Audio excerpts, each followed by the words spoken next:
పాత్రికేయ మిత్రులకు, electronic media వారికి అందరికీ నా హృదయపూర్వక నమస్కారాలు. మా జైబేరి బ్యానర్ కింద అతడు సినిమా ఆగస్టు 10, 2005 సంవత్సరంలో దాన్ని రిలీజ్ చేయటం జరిగింది. ఇప్పుడు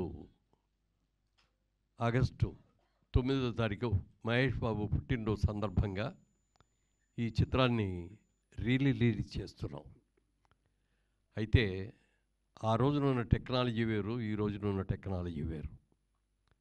టెక్నాలజీ పరంగా కూడా దీన్ని అప్గ్రేడ్ చేయకుండా రిలీజ్ చేస్తే ఇవాళ వస్తున్న సినిమాలకి దాటికి తట్టుకోవటం కష్టం అనే ఉద్దేశంతో ప్రసాద్ ల్యాబ్ వారి సహకారంతో దీన్ని సౌండ్ సిస్టంలో కానీ ఎవ్రీథింగ్, దాని కలర్ కానీ ప్రింటింగ్ కానీ ఎవ్రీథింగ్ టెక్నికల్గా అద్భుతంగా తయారు చేసి ఇవాళ ఇప్పుడే తీసిన కొత్త సినిమా ఎలా ఉంటుందో అలా ఉండేటట్టుగా చేశారు. ఇప్పుడే ట్రైలర్ కూడా చూసి ఉంటారు మీరందరూ కూడా. చాలా చక్కగా వచ్చింది.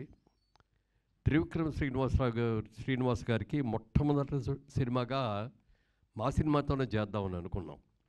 ఒరిజినల్గా ఆయన రైటర్గా చాలా మంచి పేరు తెచ్చుకున్న సందర్భంలో ఒకరోజు నేను కిషోర్ గారు ఇద్దరు కలిసి కూర్చొని త్రివిక్రమ్ గారి మంచి మంచి సబ్జెక్ట్స్ తయారు చేశారు. ఆయన అన్ని హిట్స్ అయినాయి.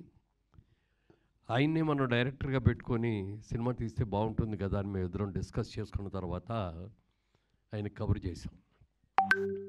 ఏదైనా మంచి కథ ఉంటే చెప్పండి సార్, డైరెక్షన్ కూడా మీరే చేద్దరు కానీ మా సినిమా చేయాలి, కథ చెప్పండి అని అడిగితే ఆయన ఒకే మాట అన్నారు.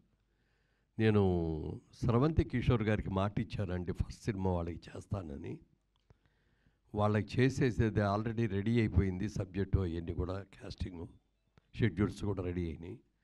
వాళ్ళు చేసేసేది అవ్వగానే ఇమ్మీడియట్గా మంది వచ్చేస్తానండి అంటే సరే ఓకే అండి అన్నాం.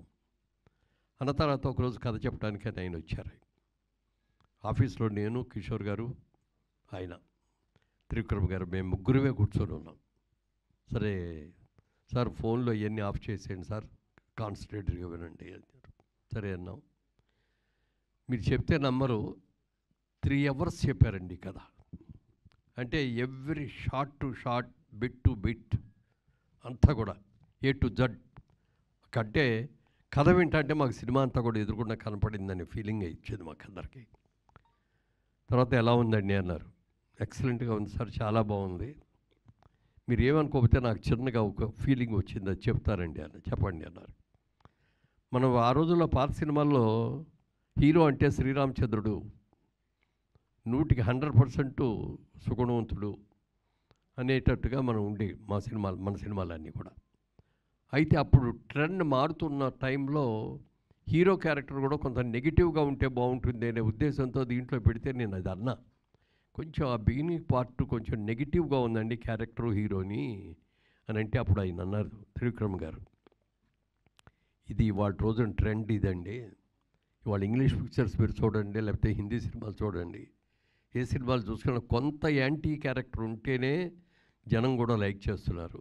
మీరు చూడండి అన్నారు. అప్పుడు మా బ్రదర్ కిషోర్ గారు అవునన్నయ్య అలాగే చేద్దాం, మనం దాంట్లో ఏమీ మార్చక్కర్లేదండి, ఒక్క అక్షరం కూడా మార్చక్కర్లేదు, మీరు యాజ్ ఇట్ ఈజ్గా ఈ సినిమాని ఏమనుకున్నారో దాని ప్రకారమే చేయండి, మేము ఎవరం కూడా ఇంటర్ఫీర్ అవ్వం అని చెప్పటం, ఆ బాధ్యత ఆయన నెత్తి మీద పెట్టడం మూలంగా సినిమా చాలా అద్భుతంగా చేశారు. అయితే అప్పుడు ఆ స్టూడియోలో మా సైట్స్ ఉంటే ఆ సైట్స్లో ఒక హౌస్ సెట్ కావాలండి అని చెప్పి డైరెక్టర్ గారు అడిగారు. ఈ విధంగా హౌస్ సెట్ ఒకటి, ఓ మంచి రిచ్ హౌస్, పెద్ద హౌస్ కావాలండి. ఆ హౌస్ని మేము సెట్ వేసాం బ్రహ్మాండంగా. అది చూసి అందరూ బాగుందన్నారు, అందులో సెలెక్ట్ చేసాం. ఆ సినిమా షూటింగ్ ఆల్మోస్ట్ 90% దాంట్లోనే ఉంటుంది, మిగిలింది అవుట్డోర్లో ఉంటుంది అనుకోండి, పాటలు అవన్నీ అవుట్డోర్. ఆ సినిమా తీసిన తర్వాత అప్పుడు చాలామంది ఏమండి ఈ సెట్ తీయబాకండి సార్, చాలా బాగుంది, ఇంకా చాలా సినిమా వాళ్ళు వచ్చి తీసుకుంటారు అని అడగటం, వాళ్ళందరూ కూడా తీసుకోవటం కూడా జరిగినప్పుడు నాకు ఒక ఆలోచన వచ్చింది. ఈ హౌస్ని ఇలాగే ఉంచి ఇక్కడ మన సైట్ కూడా ఉంది కాబట్టి ఇదివరకు కేఎస్ రామారావు గారిది గార్డెన్ సిటీ లాగా మనం కూడా ఒక షూటింగ్ ఇది స్పాట్ చేసి మిగిలిన బిల్డింగ్స్ అన్నీ కూడా మనం కట్టి చేస్తే బాగుంటుంది అని చెప్పి ఆలోచన రావటం, చేద్దామని నిర్ణయం కూడా తీసుకోవడం జరిగింది. కానీ దురదృష్టవశాత్తు ఔటర్ రింగ్ రోడ్డు ఈ సైట్లోంచి వెళ్ళిపోవాల్సిన పరిస్థితి వస్తే తప్పనిసరి పరిస్థితిలో ఇవ్వాల్సి వచ్చింది. అలా ఇవ్వటం మూలంగా మేము వేసిన సెట్లో వేసినంత పెద్ద బిల్డింగు వెళ్ళిపోయింది రోడ్లోకి. సైట్ కూడా 15 ఎకరాల పైన దాంట్లోకి వెళ్ళిపోవటం మూలంగా స్టూడియో చేయలేకపోయాం. ఎందుకంటే కేఎస్ రామారావు గారు ఇక్కడ అవుట్డోర్ షూటింగ్లో కేఎస్ దాని పేరేమన్నారు, గార్డెన్స్, అదే కేఎస్ రామారావు గారి స్టూడియో, అది అవుట్డోర్ షూటింగ్ లాగా చాలా షూటింగ్లు జరిగాయి.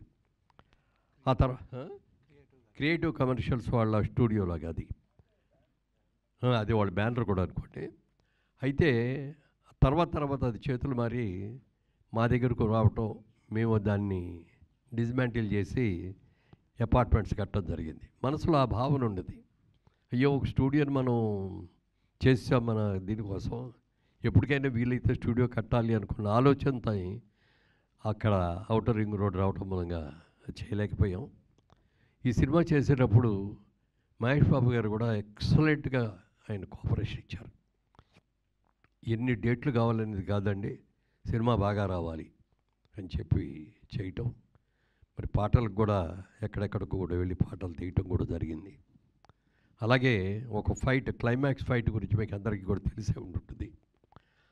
ఇప్పుడు ఈ రోజుల్లో చాలామంది చాలా డేస్ తీసుకొని చాలా కాల్ షీట్స్ తీసుకొని చేస్తున్న మాట వాస్తవమైతే, అప్పటి రోజుల్లో అది 28 రోజులు క్లైమాక్స్ ఫైట్ తీశారు.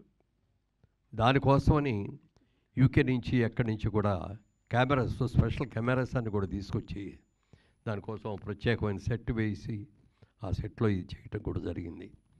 సినిమా రిలీజ్ అయిన తర్వాత చాలా మంచి పేరు వచ్చింది. అంటే ఫైనాన్షియల్గా చూసుకుంటే మనకి పెద్ద లాభాలు రాకపోవచ్చేమో కానీ చాలా మంచి పేరు వచ్చింది. ఆ తర్వాత ఈ సినిమా టీవీల్లో వచ్చినన్ని సార్లు ఏ సినిమా కూడా అప్పటికి రాలా. ఎక్కడ చూసినా ప్రతి సాటర్డే సండే వచ్చిందంటే ఏదో ఒక ఛానల్లో ఈ సినిమా వస్తూ ఉండేది. అప్పుడు ఎక్కువ మంది చూసి చాలామంది వచ్చి అబ్బా చాలా ఎక్సలెంట్గా ఉందని సినిమా, ఎన్నిసార్లు వస్తే అన్నిసార్లు కూడా చూస్తున్నామండి. ఎస్పెషల్లీ సెకండ్ హాఫ్లో కామెడీ కానీ అలాగే పాటలు కానీ అన్నీ కూడా అద్భుతంగా ఉన్నాయి అని చెప్పి చాలామంది మెచ్చుకున్నారు. తర్వాత మాకు కూడా ఆ రిలీజ్లో కానీ తర్వాత సేల్ చేసినప్పుడు వచ్చిన రైట్స్తో కానీ ఆ హౌస్ కట్టినప్పుడు దాంట్లో చేసుకున్న షూటింగ్ వెళ్ళిపోరు కానీ మేము ఫైనాన్షియల్గా కూడా బాగానే కవర్ అయ్యాం, ఏమీ ఇబ్బంది లేదు. కానీ మంచి పేరు వచ్చింది, ఒక మంచి సినిమా తీసామని ఒక మంచి పేరు వచ్చింది. మా జైబేరీ సంస్థకు ఒక గౌరవం దక్కింది. ఈ సినిమాని టెక్నికల్గా కూడా మరి దీన్ని అప్గ్రేడ్ చేసి రిలీజ్ చేయాలి అనే ఉద్దేశంలో, అంటే మా బ్రదర్ కిషోర్ గారు అమ్మాయి ప్రియాంక ఇప్పుడు ఇందాక వచ్చింది, ఇప్పుడు వస్తుంది ఇక్కడికి, తను ఏమేం చేశారు, ఎలా టెక్నికల్గా దీన్ని డెవలప్ చేశారు అనేది నా మాటల్లో కంటే తన మాటల్లోనే ఎక్కువ వినాలి. అది తప్పకుండా ప్రియాంకని వేదిక మీదకి వచ్చి ఆ సినిమా టెక్నికల్గా ఏమేం చేశారో వచ్చి చెప్పాలి.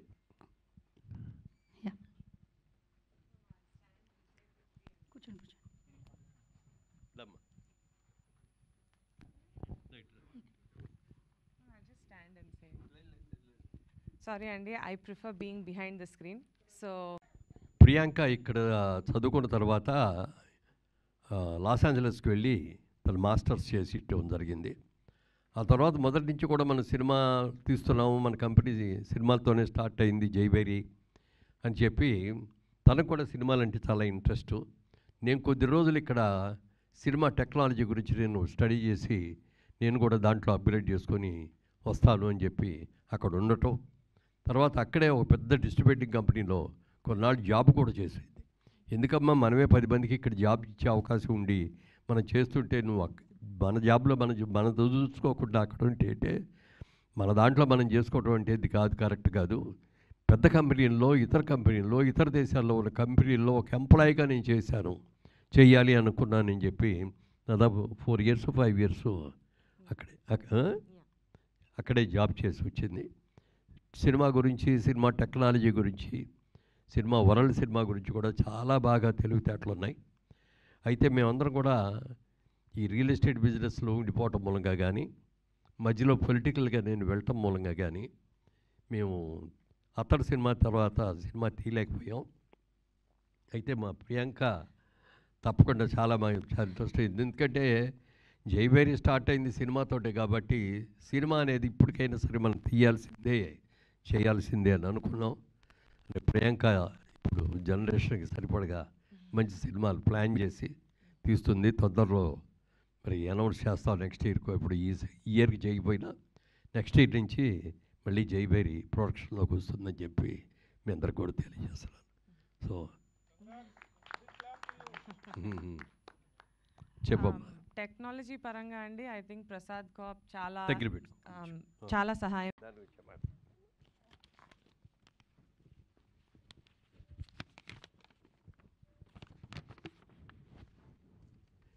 ఈ సినిమాకి రిలీజ్కి చాలామంది దాదాపుగా 2 ఏళ్ళు బట్టి ఇవ్వండి అతడి సినిమా ఇవ్వండి అంటే చూద్దామని ఏంటో దాన్ని పక్కకి పోస్ట్పోన్ చేసాం. ఎందుకంటే ప్రింట్ కూడా ఎలా ఉందో తెలియదు, ఇప్పుడు అప్గ్రేడ్ చేయటం కుదురుతుందో లేదో అని అంటే ఆ ప్రియాంక నేను దగ్గరుండి చేయిస్తానని చెప్పి చాలా ఇంట్రెస్ట్ తీసుకొని చేయించింది. దాంట్లో ఇవాళ రోజున ఇక్కడ కూర్చొని ఈ మిత్రులు మా అందరిలో కూడా మేము వెస్ట్ గోదావరి నుంచి వచ్చిన వాళ్ళమే, ఏలూరు చుట్టుపక్కల నుంచి వచ్చిన వాళ్ళమే. అనేక సినిమాలు ఇప్పుడు రిలీజ్లో చేస్తున్నారు వీళ్ళందరూ కూడా. వీళ్ళు వచ్చి అడిగితే కాదనలేకపోయాం. తప్పనిసరిగా బాగా చేస్తామండి, బ్రహ్మాండంగా చేస్తామని చెప్పడం. దీన్ని ఎక్సెల్ ఆర్ట్స్ ద్వారా వరల్డ్ వైడ్గా రిలీజ్ చేస్తున్నారు. దీన్ని మళ్ళీ ఒక మంచి సినిమాగా డెఫినెట్గా ఇది చాలా పెద్ద హిట్ అవుతుందని నాకు గట్టి నమ్మకం. ఎందుకంటే ఆ రోజుల్లో బిగ్ స్క్రీన్ మీద చాలామంది చూడాలి. ఇప్పుడు జనరేషన్ అందరూ కూడా టీవీల్లో చూసి ఆహా బాగుంది అన్న వాళ్ళు అన్నాయి కానీ బిగ్ స్క్రీన్ మీద చూడాలి. అలాంటి వాళ్ళందరికీ కూడా ఇది బిగ్ స్క్రీన్లో సినిమా చూసే అవకాశం ఉంటుంది కాబట్టి ఇప్పుడు మరి ఫ్రెండ్స్ వీరందరూ కలిసి యువరక్తం వీళ్ళందరూ కూడా యంగ్స్టర్స్ సినిమాని అద్భుతంగా చేస్తామండి అని చెప్పి పట్టుదలగా చేస్తున్నారు. అలాగే ప్రసాద్ ఐమాక్స్లో పెద్ద థియేటర్ చేయడానికి కూడా దానికి ఒక 3 days 4 days మళ్ళీ ఎక్స్ట్రా వర్క్ చేయాలి దానికి. అది కూడా చేయటానికి వాళ్ళందరూ కూడా ఇది అయ్యారు. ప్రసాద్ ల్యాబ్ వాళ్ళు కూడా చేస్తామని చెప్పి మాట ఇవ్వటం కూడా జరిగింది. దాన్ని ఆ స్క్రీన్ మీద చూస్తే దాని సినిమా ఇంకో రకంగా ఉంటుంది. అందరూ చూడాలని మీరు చేస్తున్నటువంటి ఈ ప్రయత్నం హిట్ అవ్వాలని మనస్ఫూర్తిగా కోరుకుంటున్నాను.